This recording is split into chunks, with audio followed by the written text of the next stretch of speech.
Hello नमस्कार, एक बार फिर से आप सभी का बहुत बहुत स्वागत है लोधर क्लासेस के बीए प्लेटफॉर्म पर।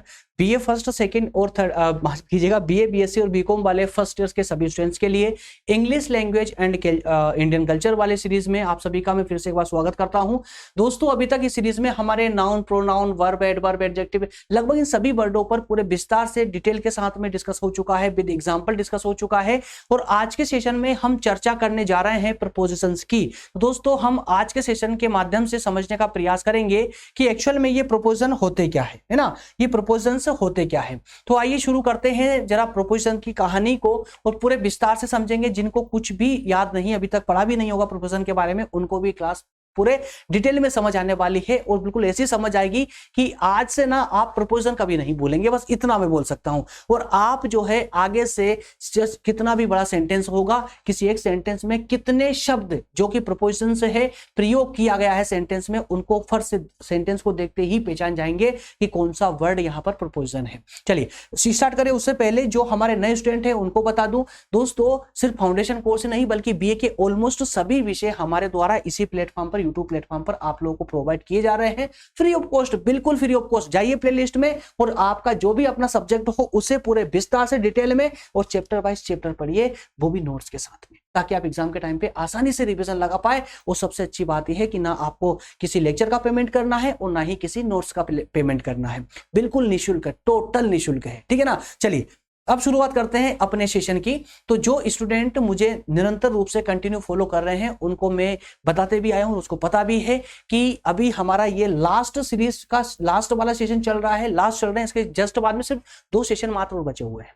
ये जो थर्ड यूनिट है हमारी, जिसका नाम है बेसिक लैंग्वेज स्किल, इसके 2 पार्ट होते हैं। एक वोकेबलरी वाला पार्ट होता है और एक बेसिक लैंग्वेज, बेसिक ग्रामर वाला पार्ट होता है। तो इन सबको हम कंप्लीट कर चुके हैं दोस्तों। वोकेबलरी पूरी तरह कंप्लीट हो चुकी है। ग्रामर में भी नाउन, प्रोनाउन, एडजेक्टिव, वर्ब और एडवर्ब, इन सबको हम कंप्लीट अच्छे से कर चुके हैं। आज हम बात कर रहे हैं प्रोपोजिशन पर और नेक्स्ट वाला सेशन आर्टिकल्स पर होगा, ओपी टाइम और टेंसेस पर होगा। कोई डाउट? ठीक है ना। चलिए थोड़ा स्पीड से इसलिए करना पड़ा दोस्तों। मैं आपको क्या बताऊं, अभी इससे जस्ट पहले मैं सेशन ले चुका था, लेकिन इससे पहले कहानी हुई थी ना कि लेक्चर ले रहे थे और 10 मिनट बाद पता चला कि साउंड ही नहीं आ रहा था। साउंड चेकिंग करने की कोई सुविधा नहीं है दोस्तों एक्चुअल में यहाँ पर। तो 10 मिनट बाद पता चला कि साउंड नहीं आ रहा है, इसलिए है ना। तो उसके बाद फिर क्लास को होल्ड किया, उसको बंद किया, उसके बाद फिर से दोबारा स्टार्ट करना पड़ रहा है। तो थोड़ा सा स्पीड से लेंगे हम सेशन को, वो ज्यादा डिफिकल्ट नहीं होगा। मैं प्रारंभ में बता दूं दोस्तों हम इसके अंदर क्या क्या पढ़ने वाले। देखिए सबसे पहले हम ये जो दिखा हुआ ना, इस तरह से हम आप पहले प्रोपोजिशन को समझेंगे कि प्रोपोजिशन एक्चुअल में क्या होता है। उसके बाद में विशेष रूप से कुछ एग्जाम्पल देखेंगे, एग्जाम्पल के द्वारा हम इसको समझने की कोशिश करेंगे। उसके बाद में 2 अलग अलग प्रकार की एक्सरसाइज भी करेंगे यहाँ पर, जिससे कि एग्जाम में आपसे जैसे फिल इन द ब्लैंक्स दिए जाते हैं उनको आप सटीक रूप से कर पाए, ठीक है ना। चलिए तो मैं आपको यहाँ पर ये व्यवहारिक रूप से समझने का प्रयास करता हूँ। प्रोपोजिशन दोस्तों कुछ भी नहीं, सिंपल से वर्ड होते हैं जिन्हें सेंटेंस में, इंग्लिश के प्रत्येक सेंटेंस में आप देखते हैं। प्रोपोजिशन को आप इंग्लिश के प्रत्येक सेंटेंस में देखते हैं, पर इसकी विशेषता आप लोग समझ लीजिए। आप अपने आप सेंटेंस से उस प्रोपोजिशन वाले शब्द को पहचान जाएंगे। क्या विशेषता है इसकी? पहली विशेषता तो यह है कि जो प्रोपोजिशन वाले जो वर्ड है या वर्ड का जो ग्रुप है ना, शब्द या कहें कि शब्दों का समूह, ये नाउन या प्रोनाउन से पहले इनको रखा जाता है। मतलब समझिए, प्रोपोजिशन का यूज नाउन या प्रोनाउन के पहले होता है। दूसरी बात समझनी आपको यह है कि जो प्रोपोजिशन होते हैं ये नाउन और मेन वर्ब के बीच में कनेक्शन बताने का काम करते हैं, रिलेशन बताने का काम करते हैं। इस टाइप का रिलेशन, तो ये या तो प्लेस से संबंधित रिलेशन होगा, या टाइम से रिलेटेड होगा, या पोजीशन या मेथड से रिलेटेड होगा। तो फिर से रिपीट कर रहा हूं, प्रोपोजिशन नाउन या प्रोनाउन से पहले यूज होते हैं। दूसरी बात, प्रीपोजिशन नाउन और मेन वर्ब के बीच में रिलेशन को बताने का काम करते हैं। दैट्स ऑल, बस इतनी बात आपको याद रखनी है, ठीक है ना। देखिए कुछ एग्जांपल के माध्यम से मैं समझाऊंगा और इजीली समझ आएगा। देखिए जैसे पहला सेंटेंस है आपका यहाँ पर कि plane flew over the clouds. तो यहाँ ओवर जो है ना, देखिए क्लाउड्स आपको दिख रहा है, ये क्या है दोस्तों, ये नाउन है, और वहीं पर फ्लू क्या है, ये वर्ब है आपकी। तो नाउन और वर्ब के बीच में रिलेशन कौन बता रहा है? ओवर। ठीक है ना। तो ये ओवर ही बता रहा है कि बादलों के ऊपर उड़ रही थी प्लेन, या नीचे उड़ रही थी, या बादलों को चीरते हुए उड़ रही थी। तो कहां पर उड़ रही थी प्लेन, कहां पर उड़ती है, बादलों के ऊपर, ओवर द क्लाउड्स। तो ये रिलेशन बताया है ना। दूसरा सेंटेंस लीजिए आप यहां पर, tiger live in forest, tiger live in forest. तो फॉरेस्ट यहां पर आपका नाउन है, फॉरेस्ट नाउन है, लिव क्या है, वर्ब है, दोनों के बीच में रिलेशन बताना है, इन बता पाएगा, ठीक है ना। इसी तरह से एग्जांपल और भी दिए गए हैं, जैसे कि देखिए यहां पर ये 7-8 एग्जांपल फर्स्ट पैरा में है। Let us meet at the station, let us meet at the station, तो मुझे आप स्टेशन पर मिलिए, है ना। तो ये पर कौन बता रहा है, एट द स्टेशन। नेक्स्ट है meeting will be held on the Monday, meeting will be held on the Monday, meeting Monday को फिक्स की गई। अब ध्यान दीजिएगा, आप ये मान लीजिए कि इन सेंटेंसों से ये प्रपोजन वाले शब्दों को खींच लीजिए, निकाल लीजिए बाहर, तो क्या सेंटेंस कंप्लीट हो पाएगा। जैसे मनी वॉज डिवाइडेड, है ना, इसको हटा देते, मान लो बिटवीन को हमने यहां से हटा दिया, तो the money was divided the son and the daughter, क्या सेंटेंस कंप्लीट हो पाया। पैसा विभाजित हुआ, पैसा विभाजित हुआ लड़का और लड़की, कुछ सेंटेंस कंप्लीट हो पाया नहीं। जबकि कब तक नहीं हो पाएगा, जब तक हम ये ना बोलेंगे कि पैसा विभाजित हुआ लड़के और लड़की के बीच में। तो बीच में बिटवीन ये यहां पर प्रोपोजिशन का काम कर रहा है, ये बिटवीन शब्द। इसी तरह से सी वेंट ऑन प्लेइंग, वो खेलने गई, ऑन प्लेइंग, ऑन प्लेइंग, ठीक है ना। He looked at the picture, picture की ओर देखा, एट द पिक्चर। चलिए और एग्जांपल ले लीजिए, और एग्जांपल ले लीजिए, थोड़ा सा डिफरेंट है, मैं सबको एक दो बार ओपन कर देता हूं ताकि आपकी नजर एक साथ सब पे पड़े, ताकि आप इनका प्रयोग समझ पाए। मैं यहां पर आपको रटवाने नहीं आया हूं, सिर्फ ये बताने आया हूं कि जब आप कोई भी सेंटेंस पढ़ते हैं तो सेंटेंस में एक्चुअल में प्रपोजिशन कौन सा होता है। बस नाउन से पहले जिसका प्रयोग होता है, वर्ब के बाद में जिसका प्रयोग होता है, या फिर समझिए नाउन से पहले उस शब्द का प्रयोग होगा। नाउन अगर नहीं पता ना तो पिछले सेशन देखिए, मैंने नाउन पढ़ाया है, नाउन प्रोनाउन सब पढ़ाया आप लोगों को, है ना। वर्ब एडवर्ब भी पढ़ाई है आप लोगों को। तो जिस वर्ड का यूज नाउन से पहले होता है, जो वर्ब और नाउन के बीच रिलेशन को बताता है, वही वर्ड जो है आपका प्रपोजिशन होता है। Just like Hussain was accused of murder, तो हुसैन जो है एक्यूज्ड का, मर्डर का एक्यूज्ड है, मतलब गवाह है ना। वर्ब नाउन क्या है, वर्ब और नाउन दोनों के बीच का रिलेशन कौन बता रहा है, ऑफ, ठीक है। उसी तरह से Ramesh was admitted to hospital, admitted to hospital, तो रमेश एडमिट हुआ हॉस्पिटल, हॉस्पिटल में एडमिट हुआ। क्लियर है। I agree to your plan, मैं आपके योजना से सहमत हूं। He does not agree with me, है ना। तो ये जो वर्ड है दोस्तों, जो आपस में शब्दों को जोड़ रहे हैं, जोड़ने का काम कर रहे हैं, शब्दों को जोड़ने का अर्थात कि नाउन और प्रोनाउन को, माफ कीजिए, नाउन और वर्ब को जोड़ने का यूज का प्रयोग कर रहे हैं, उसको हम यहाँ प्रपोजिशन कहते हैं। अब कहीं कहीं पर आपसे एक ही सेंटेंस में दो जगह भी प्रपोजिशन का यूज करवाया जा सकता है, जरूरी नहीं है दो हो, तीन का भी यूज किया जा सकता है, ये भी याद रखिए, है ना। हमेशा एक नहीं बल्कि 2 या 3 प्रपोजिशन भी आपसे यूज करने को कहा जा सकता है, ठीक है ना।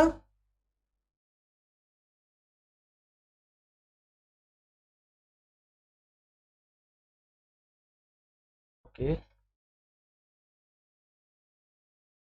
एक्चुअली में चेक करना पड़ रहा है, पिछली बार की सकते समस्या ना हो जाए।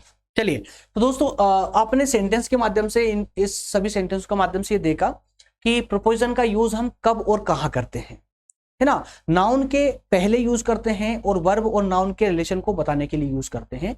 इन प्रपोजिशंस के बिना कोई भी सेंटेंस कंप्लीट नहीं हो सकता है। चलिए कुछ एक्सरसाइज लगा लेते हैं, कुछ एक्सरसाइज लगा लेते हैं। याद रखिएगा ये प्रपोजिशन पर ना ज्यादा कुछ बताने की आवश्यकता नहीं थी, मात्र 5 मिनट में सेशन खत्म हो जाता, सिर्फ स्टार्टिंग के शुरुआती बिंदु बताने के बाद ही। लेकिन इसको थोड़ा सा समझिए, क्योंकि एग्जाम में कई क्वेश्चन आप गलत करके आते हो, और इसके लिए एक्सरसाइज भी मैं आप लोगों के लिए लेकर के आया हूं, ताकि थोड़े से आपकी समझ थोड़ी डेवलप हो जाए।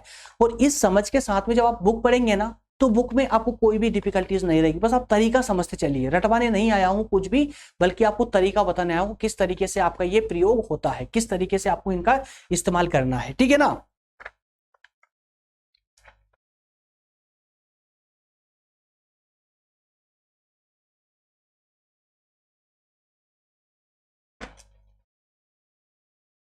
चलिए, तो पहला क्वेश्चन है, पहला एक्सरसाइज में आपको आंसर बताना है दोस्तों। फिल इन द ब्लैंक्स, ठीक है, ब्लैंक प्लेस को फिल करना है। His wife never agree, his wife never agree him, क्या आएगा यहां पर, कौन सा प्रोपोजिशन आएगा, क्योंकि हिम क्या है, हिम है आपका नाउन, ठीक है ना, हिम नाउन है और एग्री क्या है, वर्ब। प्रोपोजिशन आएगा, क्या प्रोपोजिशन आएगा आपका, चलिए मैं बताता हूं, विद, ठीक है। तो his wife never agree with him, उसकी वाइफ उससे कभी एग्री नहीं होती। नेक्स्ट है he don't believe his story, his story, in his story, तो मुझे उसकी कहानी पर विश्वास नहीं है, यकीन नहीं है। चलिए अगला लेते हैं। नेक्स्ट है he is very irresponsible, he does not care for his old parents, वो बहुत ही ज्यादा इरिस्पॉन्सिबल है, उसे अपने बुजुर्ग माँ बाप की परवाह नहीं है। तो यहाँ पर फॉर वाले शब्द का प्रयोग होगा जो दोनों सेंटेंस को जोड़ने का काम कर रहा है। केयर जो कि फॉर से जस्ट पहले प्रयोग हुआ है, केयर आपकी वर्ब है और यहाँ पर ओल्ड पेरेंट्स क्या है दोस्तों, ये नाउन, ठीक है ना। तो नाउन और केयर दोनों के बीच में संबंध को बताना है तो उसके लिए आपको फॉर का यूज करना पड़ेगा। चलिए नेक्स्ट है क्वेश्चन नंबर 4 है, क्वेश्चन नंबर 4 है we have inform the police, हमने पुलिस को आगाह किया या कहें कि पुलिस को इन्फॉर्म किया चोरी के बारे में। तो के बारे के लिए क्या यूज होगा, तो के बारे के लिए अबाउट का यूज किया जाएगा, किसका, अबाउट का, ठीक है ना। तो हमने पुलिस को चोरी के बारे में बताया, इन्फॉर्म किया, क्लियर है। तो अबाउट का प्रयोग होगा यहां पर। नेक्स्ट क्वेश्चन है, अगला है you should not interfere others affairs, you should not interfere others affairs, तो क्या यूज होगा यहाँ पर, मैं फटाफट में खुद ही बताते हुए चल रहा हूं क्योंकि कंफ्यूजन करोगे और सेशन को लंबा कर देंगे आप लोग, ठीक है। बस आप लोग समझ जाएं इतना पर्याप्त है मेरे लिए। समझते हुए आगे बढ़िएगा। सेंटेंस में है कुछ भी नहीं है, आते कि अगर थोड़ा बहुत भी आपको सेंटेंस को समझना आता है, बनाना आता है ना, तो आप लोग आसानी से जो फिल इन द ब्लैंक्स है ना ये पुट कर सकते हैं। और हाँ एक बात और बता दूं, जरूरी नहीं है कि इसी प्रकार से आपसे फिल इन द ब्लैंक्स पूछ जाए। अगली जो एक्सरसाइज लगाने वाले ना उसमें आपको प्रोपोजिशन वाले वर्ड दिए जाएंगे, उनमें से आपको एक चूज करना है, आपको चुनना है कि कौन सा उस सेंटेंस के लिए परफेक्ट होगा, उसमें से एक को वहां पुट करना है, ठीक है। तो वो आपके लिए और ज्यादा आसान हो जाता है, वो आपके लिए और ज्यादा आसान हो जाए क्योंकि आपको शब्द दिए गए होते हैं, उन्हीं में से पुट करना होता है, ठीक है ना। तो इसमें क्या होगा, इन होगा। नेक्स्ट है आपका Shyam and Mohan were curling, तो श्याम और मोहन झगड़ रहे थे देयर फादर्स प्रॉपर्टी, तो यहां पर आएगा दोस्तों ओवर, क्या आएगा, over, over their father's property, अपने पिता की संपत्ति के लिए दोनों भाई झगड़ रहे थे, झगड़ रहे तो over their property, over their father's property. Next है द ट्रेन अराइव्ड एट, याद रखिएगा प्लेटफॉर्म के लिए किसी स्थानवाचक शब्द के लिए हमेशा एट का प्रयोग होता है। तो the train arrived at the platform a minute एगो, जस्ट मिनट पहले ही जो है ट्रेन प्लेटफॉर्म पर आई है, एट द प्लेटफॉर्म, ठीक है ना। चलिए नेक्स्ट है शेक्सपियर वॉज बर्न, आप अच्छे से जानते हैं इन, कब, शेक्सपियर का जन्म कब हुआ, 1564 में है ना, में हुआ, इसलिए इनका प्रयोग होगा। नेक्स्ट है people who people who live glass house should not through the stone, आपने कहावत सुनी होगी ना, जो कांच के घरों में रहते हैं वो पत्थर नहीं मारा करते, यही कहावत तो है वो, ठीक है ना। तो people who live in the glass house, in the glass house, घर के अंदर के लिए इनका प्रयोग करेंगे। तो जो लोग कांच के घरों में रहते हैं वो पत्थर नहीं मारा करते। नेक्स्ट है Siddharth is qualified, Siddharth qualified है, ही शुड दिस पोस्ट। अब देखिए यहां पर शब्दों का समूह यूज होगा, कैसे देखिए, क्या कहें, सिद्धार्थ क्वालिफाई है, ही शुड यहां पर आएगा, he should be on this post, be और ऑन दिस पोस्ट, ठीक है ना। तो उसे इस पोस्ट पर होना चाहिए, इसलिए बी ऑन दिस पोस्ट। तो यहां पर बी और ऑन दो अलग अलग शब्द है, जिसे मैंने आपको बताया था, प्रारंभ में बताया था कि शब्द या शब्दों का समूह है ना, वर्ड या ग्रुप ऑफ वर्ड, कौन, प्रोपोजिशन। तो प्रोपोजिशन में जरूर नहीं एक ही शब्द हो, शब्दों का समूह भी हो सकता है, दो या दो से ज्यादा समूह भी, शब्द भी हो सकते हैं प्रोपोजिशन में, क्लियर है। इसलिए बी ऑन का यहां पर यूज होगा। चलिए आगे लगाते हैं, आगे बात करते हैं। You must reply to the notice, you must reply to the notice, उसी तरह से he was talking his neighbour loudly to his neighbour loudly, वह अपने पड़ोसी से बहुत तेज आवाज में बात कर रही थी। नेक्स्ट है कर रहा था, माफ कीजिएगा। She is waiting for the school bus, for आएगा, स्कूल बस के लिए वेट कर रही थी, इसलिए for the school bus, school bus के लिए, है ना। नेक्स्ट है the plane goes, plane goes, plane goes 5:30, 5:30, 5:30, plane goes 5:30, plane goes 5:30, ठीक है ना। प्लेन जो है, प्लेन गोज 5:30, तो आपको पता समय से पहले हम लोग क्या लगाते हैं, जब भी समय लिखते हैं टाइम से पहले क्या लगाते हैं, क्या लिखा जा रहा है, प्लेन का टाइम है 5:30 का है, तो प्लेन जो है 5:30 बजे जाती है, ये बताना है आपको। तो अब 5:30 मतलब टाइम का यूज कर रहे हैं, और टाइम से पहले हम हमेशा क्या इसका इस्तेमाल करते हैं दोस्तों, हम टाइम से पहले हमेशा एट का यूज करते हैं ना, एट का यूज करते हैं। इसलिए जैसे हम स्थान के लिए एट का यूज करते हैं ना, उसी प्रकार से टाइम के लिए भी हमेशा एट का ही यूज किया जाता है, एट, ठीक है ना, एट। तो द प्लेन गोज एट 5:30।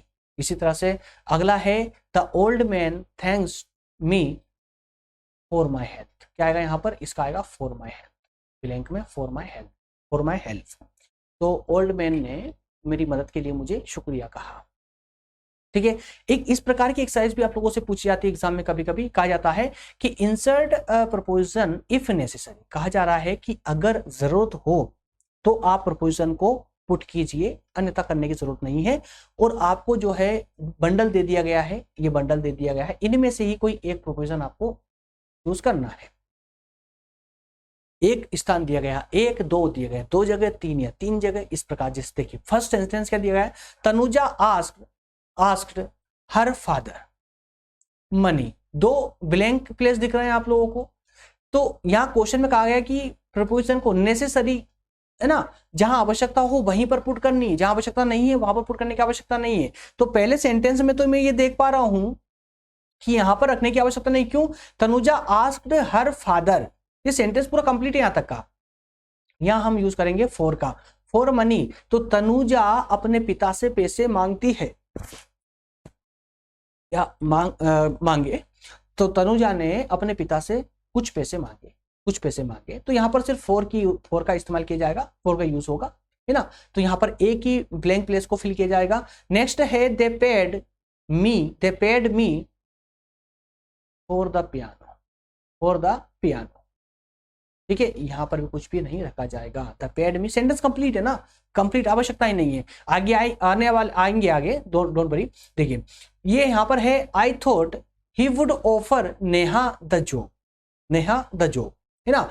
तो मैंने सोचा कि ये जो जॉब है ये नेहा को ऑफर की गई है, बट लेकिन the offer it to me, लेकिन ये तो मुझे ऑफर की गई है। तो यहाँ पर ये सेंटेंस यहाँ पर भी कंप्लीट है, यहाँ पे रखने की कोई आवश्यकता नहीं है। क्लियर है। चलिए अगला लेते हैं, क्वेश्चन नंबर 4 लेते हैं, क्वेश्चन नंबर 4 लेते हैं, keep me a place and keep a place Riya too. तो यहां पर दोनों ही स्थान पर फॉर का प्रयोग होगा, किसका, फॉर का यूज होगा, ठीक है ना। तो keep for me a place, मेरे लिए स्थान रखिए, और रिया के लिए भी स्थान रखिए। तो keep a place for Riya too, Riya के लिए भी स्थान रखिए। चलिए अगला लेते हैं, नेक्स्ट है क्वेश्चन नंबर 5 है, ही सोल्ड द स्टेचू, उसने स्टेचू बेचा, एन अमेरिकन डीलर, तो उसको कंप्लीट करने के लिए यहाँ टू का इस्तेमाल किया जाएगा। तो he sold the statue to an American dealer, उसने अमेरिकन डीलर को स्टेचू बेचा फॉर 60,000 रुपीज, फॉर 60,000 रुपीज। तो उसने 60,000 रुपए के लिए अमेरिकन डीलर को स्टेचू बेचा, ठीक है ना, अमेरिकन डीलर को स्टेचू बेचा। नेक्स्ट है they show us photographs of their twin daughters. तो यहां पर होगा टू का प्रयोग किया जाएगा, they show to us photographs of their twin daughters, उसने अपनी जुड़वा बेटियों की फोटोग्राफ्स बताई, ठीक है ना, टू अस हमें बताई, है ना। नेक्स्ट है इसी प्रकार से विकास प्रोमिस्ड अस शेयर प्रॉफिट्स। तो विकास ने वादा किया हमसे, विकास ने हमसे वादा किया, तो Vikas promised to us a share हिस्सा देने के लिए इन प्रॉफिट्स से। तो प्रॉफिट से हमें शेयर देने के लिए उसने हमसे जो है प्रॉमिस किया, ठीक है ना। चलिए नेक्स्ट है Arpana is nicking socks, Arpana socks बुन रही थी, अर्पणा सॉक्स बुन रही है वर विडोस, युद्ध की जो विधवाएं होती है उनके लिए, है ना। तो यहां पर होगा फॉर वार विडोस। क्लियर है। इसी तरह से if you are going to का प्रयोग होगा, if you are going to the post office could you buy me some stamps, अगर आप पोस्ट ऑफिस जा रहे हैं तो मेरे लिए कुछ स्टाम्प लेकर के आएंगे, ठीक है ना। चलिए नेक्स्ट है आपका बाइंग प्रेजेंट्स, उपहार खरीदना। Children is sometimes very difficult, तो उपहार बच्चों के लिए तो के लिए क्या फॉर का यूज होगा। तो बाइंग प्रेजेंट्स फॉर चिल्ड्रन से समटाइम्स वेरी डिफिकल्ट, तो कभी कभी जो है ना, कभी कभी बच्चों के लिए उपहार गिफ्ट लेना बहुत मुश्किल हो जाता है। इसी तरह से क्वेश्चन 11 है sitting the floor is not very comfortable, तो जब बैठने की बात आती है फ्लोर पर या चेयर पर तो हम यहाँ यूज करेंगे ऑन का, ठीक है ना। Sitting on the floor is not very comfortable, तो फ्लोर पर नीचे बैठना कंफर्टेबल नहीं है। चलिए नेक्स्ट है could you land me your English notebook, तो यहाँ पर तो शायद कुछ भी जरूरत नहीं है, वो सेंटेंस कंप्लीट है। कुड यू लैंड मी, क्या आप मुझे अपनी इंग्लिश की वर्क बुक दे सकते हैं। Could you land me your English work book, ठीक है ना, इसलिए यहां पर कुछ नहीं आएगा। नेक्स्ट है आई एक्सप्लेन टू हिम, मैंने उनको समझाया दैट कि it was a custom in India, ये भारत में परंपरा है to greet people with the folded hand, हाथ जोड़कर लोगों का स्वागत करना, ग्रीट पीपल हाथ जोड़कर लोगों का स्वागत करना, ये इंडिया की परंपरा है। तो यहाँ पर क्या आएगा, एक्सप्लेन टू हिम, मैंने उनको समझाया, ठीक है ना, इन इंडिया में, भारत में। चलिए नेक्स्ट है इसका Riya told them to wait for her on the bridge, ठीक है। तो रिया ने कहा कि वो जो है उनका ब्रिज पर इंतजार करे, for her on the bridge, इसलिए फॉर और ऑन यहाँ पर प्रोपोजिशन हो जाएंगे। क्लियर है, प्रोपोजिशन हो जाएंगे। उसी तरह से I can not tell you, यहाँ पर कोई आवश्यकता नहीं है। What she said to me in confidence, तो देखिए I can not tell you, मैं आपको नहीं बता सकता, तो ये सेंटेंस तो यहाँ पर कंप्लीट है, यहाँ कुछ भी लिखने की आवश्यकता नहीं है जोड़ने की। व्हाट शी सेड, उसने जो मुझसे कहा, है ना, तो मुझसे उसके लिए टू का इस्तेमाल होगा। तो मैं आपको नहीं बता सकता कि उसने मुझसे क्या कहा। इन कॉन्फिडेंस उसने पूरे आत्मविश्वास के साथ मुझसे क्या कहा, मैं आपको नहीं बता सकता, ठीक है। वो दोनों ही एक्सरसाइज की आंसर शीट यहाँ पर ये अवेलेबल है। जब आप पीडीएफ डाउनलोड करते हैं डिस्क्रिप्शन में जाकर के, तो आप जब भी इसका रिवीजन लगाएंगे तो दोस्तों एक्सरसाइज का आंसर आप यहाँ से देख सकते हैं। क्लियर है। चलिए इसी के साथ मिलेंगे नेक्स्ट सेशन में। अगला सेशन जो होगा मैं आपको बता ही चुका हूँ, आर्टिकल्स पर होगा, ठीक है ना। आर्टिकल्स पर नेक्स्ट सेशन होगा, आर्टिकल्स पर, उसके बाद में टाइम एंड टेंसेस पर सेशन लेंगे। इसी के साथ में उसके बाद लास्ट में दोस्तों एक सेशन लेंगे हम एमसीक्यू क्लासेस पर, एक मास्टर क्लास के रूप में। मास्टर क्लास को कहा मैंने क्योंकि एक लंबी क्लास होगी, एक बड़ी क्लास होगी, जिसमें हमें यूनिट 3 के जितने भी एमसीक्यू क्वेश्चन आंसर है उन सब पर हमें डिस्कस करना है, ठीक है ना।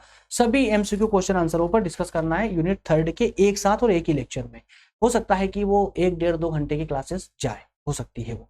चलिए मिलेंगे नेक्स्ट सेशन में दोस्तों, तब तक बहुत बहुत धन्यवाद। Thank you so much.